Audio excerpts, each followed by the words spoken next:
If you haven't already seen it, this week we take a look at the Wolverine.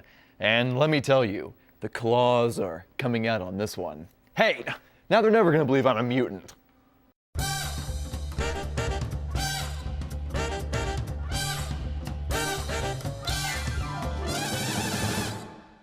The Wolverine picks up after X-Men 3 and follows everyone's favorite Canucklehead from the caves of the northern wild to the ninja-filled streets of Japan. But he's not just fighting ninjas, he's fighting his past, his demons, and Famke Janssen in a negligee. Hey, who'd want to fight that? The movie starts with a blast as Wolverine survives the nuclear bombing of Nagasaki, something which, thanks to George Lucas being nowhere near the set, he does not do in an old refrigerator.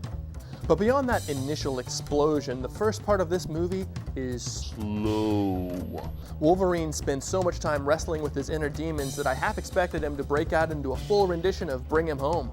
Yes, like pretty much every superhero movie, this one focuses on the human side of the Wolverine, which actually reminds me of my own personal and daily struggle living with claws.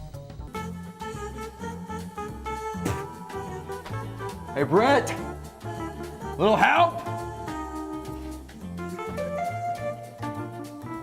Now, if you think that's an exaggeration, it's not. This movie is brought to you by the letter S for stabbing. Whenever Wolverine isn't being thoughtful or introspective, guys are getting stabbed, shivved, sliced, speared, and skewered. Seriously, there are enough pointy objects in this movie to cause any kindergarten teachers in the audience to instantly have a nervous breakdown. Hey, no running. But hey, the fights are great, so there are no complaints. There's one fight in particular on the roof of a bullet train that is especially spectacular. I liked this movie more than I thought I would. I say see it.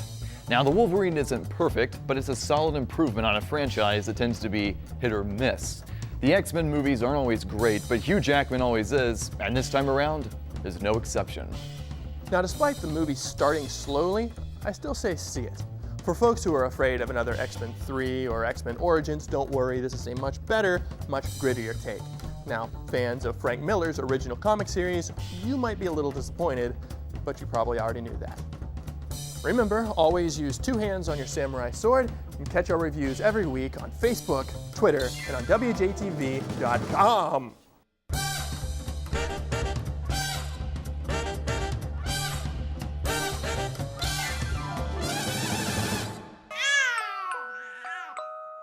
Hey, little guy. Gucci, Gucci. No!